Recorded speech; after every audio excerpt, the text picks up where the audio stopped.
الذی اسری بعبدہ لیلا،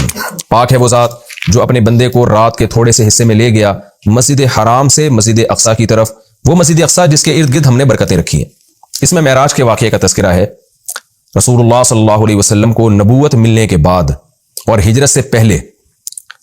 رات میں جبریل علیہ السلام آئے۔ احادیث میں یہ مضمون بہت واضح ہے، قرآن میں بہت اجمال ہے، ڈیٹیل نہیں ہے۔ احادیث میں بخاری مسلم کی صحیح احادیث ہیں، بہت کثیر روایات ہیں جن میں بہت ڈیٹیل کے ساتھ اللہ نے نبی صلی اللہ علیہ وسلم نے اس مضمون کو بیان کیا، اور قرآن میں اجمالی بیان ہوا ہے۔ اور احادیث میں جو ہمیں واقعہ ملتا ہے اس کا خلاصہ یہ ہے کہ رات کے تھوڑے سے حصے میں ایک معجزہ ظاہر ہوا۔ اللہ تعالیٰ نے اپنے حبیب صلی اللہ علیہ وسلم کو رات کے تھوڑے سے حصے میں براق پر بٹھایا، براق جو خچر کو کہتے ہیں عربی میں، اور وہ بجلی کی تیزی کے ساتھ اس نے سفر کیا، مسجد حرام سے راتوں رات وہ لے کر گیا مسجد اقصیٰ۔ پھر احادیث میں آتا ہے کہ قرآن میں تو اتنا ہی ہے کہ مسجد حرام سے مسجد اقصیٰ لے کر گیا تاکہ ہم اپنی بڑی بڑی نشانیاں دکھائیں۔ اس میں اشارہ ہے کہ اور بھی پھر اللہ تعالیٰ نے آپ کو نشانیاں دکھائیں، جس کی تفصیل حدیث میں ہے کہ اللہ تعالیٰ آسمانوں پہ لے کر گیا آپ کو۔ تو براق پر آپ صلی اللہ علیہ وسلم انتہائی تیز رفتاری کے ساتھ، بجلی کی رفتار کے ساتھ آپ صلی اللہ علیہ وسلم کو مسجد حرام سے مسجد اقصیٰ لے جایا گیا۔ اور مسجد اقصیٰ میں حدیث میں آتا ہے کہ سارے پیغمبروں کا اجتماع ہوا، آپ صلی اللہ علیہ وسلم نے تمام پیغمبروں کو نماز پڑھائی۔ پھر اس کے بعد وہاں سے آپ کو آسمانوں کا سفر کرایا گیا۔ پھر ہر پیغمبر کو کہ اپنے اپنے آسمانوں پہ ٹھکانے ہیں، وہاں بھی اللہ تعالیٰ نے رسول اللہ صلی اللہ علیہ وسلم کی ملاقات کروائی۔ حدیث میں آتا ہے آپ صلی اللہ علیہ وسلم موسیٰ علیہ السلام سے ملے، اور آپ نے موسیٰ علیہ السلام کا حلیہ بیان کیا۔ آپ صلی اللہ علیہ وسلم یوسف علیہ السلام سے ملے، اور آپ نے فرمایا کہ میں جب ملا تو میں نے دیکھا کہ آدھی دنیا کا، یعنی اس دنیا میں جتنا حسن ہے اکیلا آدھا اللہ نے یوسف علیہ السلام کو دیا ہے۔ ابراہیم علیہ السلام سے ملاقات ہوئی، پھر سدرۃ المنتہا تک آپ کو لے جایا گیا، جیسے کہ سورہ نجم میں ہے وَلَقَدْ رَآهُ مَرَّةً أُخْرَىٰ، کہ اللہ نے ہمارے نبی صلی اللہ علیہ وسلم نے، محمد صلی اللہ علیہ وسلم نے جبریل کو بھی دیکھا ہے۔ ایک تو افق اعلیٰ میں دیکھا ہے، اور ایک اور دفعہ بھی دیکھا ہے عند سدرۃ المنتہا، سدرہ منتہا پر۔ سدرہ عربی میں بیری کے درخت کو کہتے ہیں، منتہا کا معنی کنارہ، یعنی بالکل گویا کہ کائنات کے آخری کنارے پر ایک بیری کا درخت ہے۔ اس کی کیفیت کیا ہے، اسی طرح کا ہے کچھ اور ہے، وہ اللہ ہی بہتر جانتا ہے۔ ظاہر ہے یہ والی کیفیت تو نہیں ہے اس کی، حدیث میں دوسری کیفیت اس کی منقول ہے، تو وہ اللہ ہی کو اس کا علم ہے کہ وہ کس طرح کا درخت ہے۔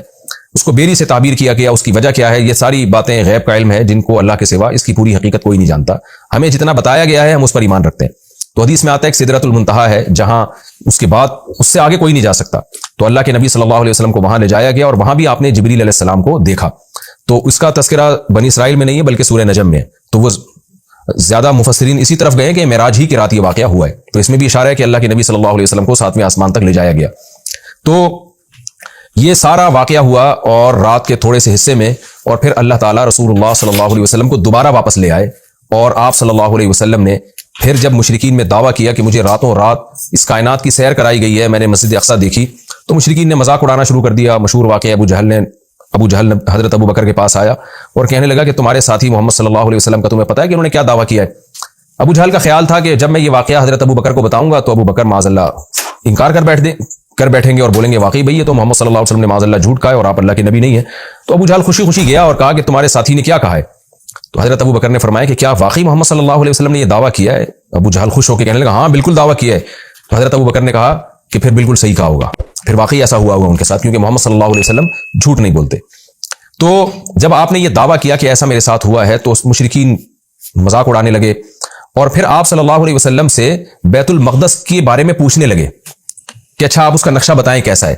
راستے میں جو ہے کون کون سے قافلے ہیں جو جا رہے ہیں۔ حالانکہ دیکھیں جب کوئی اتنی تیز رفتاری سے سفر کرتا ہے تو وہ راستوں کے قافلوں کا نہیں بتا سکتا کہ راستے میں کس کس سے ملاقات ہوئی، اور ایک دفعہ کسی عمارت کی جب زیارت ہوتی ہے تو پورا نقشہ بھی ذہن میں نہیں رہتا۔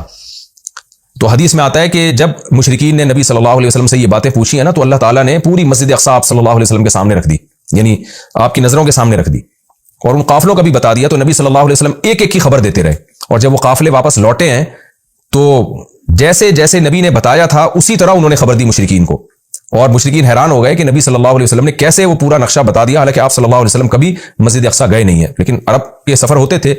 تو وہ وہی اسی طرح بیان کیا جس طرح سے مسجد اقصیٰ تھی۔ تو یہ ایک معجزہ اللہ نے ظاہر کرنا تھا، اس میں بہت ساری حکمتیں تھیں اور اس میں بہت سارے مضامین ہیں۔ سب سے پہلا سوال اس میں عام طور پر کیا جاتا ہے کہ اللہ کے حبیب صلی اللہ علیہ وسلم نے اللہ کی زیارت معراج کی رات کی یا نہیں کی۔ اس بارے میں دونوں طرف روایات ہیں، کوئی مضبوط بات ہمیں اس بارے میں ملتی نہیں ہے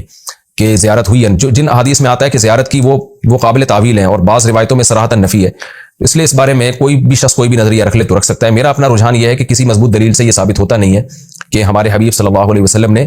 اس رات میں واقعی اللہ کی زیارت کی ہے، کوئی مضبوط روایت نہیں ہے، اور جو نفی کی روایتیں ہیں وہ زیادہ مضبوط ہیں، واللہ عالم۔ دوسرا یہ کہ اس میں حکمت کیا تھی، تو پہلی حکمت تو یہی تھی کہ نبی کا ایک معجزہ ظاہر کرنا، تاکہ عربوں کو آپ کی نبوت پہ یقین آئے معجزات کے ذریعے۔ دوسری ایک بہت بڑی حکمت علماء نے یہ بیان کی ہے کہ اللہ تعالیٰ کیونکہ نبی صلی اللہ علیہ وسلم کو آخری نبی اور سب سے افضل نبی بنایا، تو آپ کے ساتھ ایک ایسا معجزہ ظاہر کیا گیا کہ جس سے آپ کا مقام تمام پیغمبروں سے بلند ہونا ثابت ہو جائے۔ اب دیکھیں اللہ کے حبیب صلی اللہ علیہ وسلم تو مسجد اقصیٰ سفر کر ہی نہیں، بہت مشکل تھا آپ کے لیے وہاں تک سفر کرنا، جبکہ مسجد اقصیٰ زیادہ تر پیغمبروں کا قبلہ رہا ہے۔ تو اتنی مقدس سرزمین سے اللہ تعالیٰ اپنے حبیب صلی اللہ علیہ وسلم کو اس کی برکتوں سے کیسے محروم کر سکتے تھے؟ تو اللہ تعالیٰ کی حکمت نے یہ تقاضا کیا کہ وہ سرزمین جو موسیٰ کلیم اللہ کا قبلہ رہی ہے، جو ابراہیم علیہ السلام جہاں نماز پڑھا کرتے تھے، جہاں یعقوب علیہ السلام، اسماعیل علیہ السلام، اسحاق علیہ السلام اور عیسیٰ علیہ السلام، یہ سارے پیغمبر گزرے، تو اس زمین کی برکت نبی صلی اللہ علیہ وسلم بھی حاصل کریں۔ ایک تو یہ، اور دوسرا اس زمین کو پیغمبر کی برکت بھی ملے، یعنی اس زمین کی فضیلت میں اور اضافہ ہو کہ اتنے سارے پیغمبر یہاں آئے ہیں، تو یہ کیسے ہو سکتا ہے کہ محمد صلی اللہ علیہ وسلم کے قدم یہاں نہ ہو، تاکہ اس بیت المقدس کی فضیلت اور زیادہ بڑھ جائے۔ یہ نہ کہا جا سکے کہ یہ جگہ تمام پیغمبر تو آئے مگر محمد صلی اللہ علیہ وسلم نہیں آئے، تو اللہ نے اس جگہ کو بھی مزید برکتیں دیں اور محمد صلی اللہ علیہ وسلم کی برکتوں میں بھی اللہ نے اضافہ کیا تاکہ آپ کی فضیلت ثابت ہو جائے۔ دوسرا یہ کہ وہاں جا کے تمام پیغمبروں کی امامت کروائی گئی ہے، اس سے بھی پیغمبر صلی اللہ علیہ وسلم کی فضیلت کو ثابت کرنا مقصد تھا کہ کیونکہ امام سب سے افضل کو بنایا جاتا ہے، تو آدم علیہ السلام سے لے کر حضرت عیسیٰ روح اللہ تک تمام پیغمبروں کو نبی کی قیادت میں نماز پڑھوائی گئی، نبی کی امامت میں، تاکہ پریکٹیکلی پیغمبر صلی اللہ علیہ وسلم کی امامت ثابت ہو، اور یہ مضمون بتا دیا جائے کہ محمد صلی اللہ علیہ وسلم کے دنیا میں آنے کے بعد اب امامت یہ پیغمبر صلی اللہ علیہ وسلم کا حق ہے، جیسے کہ حدیث میں آتا ہے لو کان موسیٰ حیا لما وسعہ الا اتباعی، کہ اگر موسیٰ بھی زندہ ہوں تو میری اتباع کے بغیر چارہ نہیں ہے۔ تبھی حضرت عیسیٰ بھی قرب قیامت میں آئیں گے نا، تو آپ صلی اللہ علیہ وسلم ہی کو وہ فالو کریں گے۔ تو اس کا ایک عملی نمونہ پیش کرنا تھا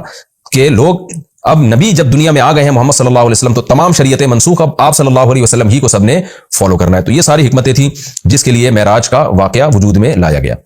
الذی بارکنا حولہ، تو اس آیت سے تو یہ پتہ چلتا ہے نا کہ اللہ تعالیٰ اپنے حبیب صلی اللہ علیہ وسلم کو مسجد اقصیٰ تک لے کر گئے، اور حکمت کیا تھی وہ میں نے بتا دیا آپ کو، لیکن اس کے کچھ فقہی احکام بھی ہیں، ان کا سمجھنا بھی ضروری ہے۔ قرآن کی جو نص ہے نا بالکل واضح آیت، اس میں تو اللہ تعالیٰ نے مسجد حرام سے مسجد اقصیٰ تک کے سفر کا تذکرہ کیا ہے، اور صاف طور پر اللہ کیا کہتے ہیں، اسریٰ بعبدہ، وہ ذات جو اپنے بندے کو لے کر گئی۔ یہ بات خوب اچھی طرح سمجھ لیں کہ بعض حضرات اس بات کے شروع میں قائل رہے ہیں، بہت تھوڑی سی جماعت ہے، کہ معراج جو ہے یہ خواب میں ہوئی ہے،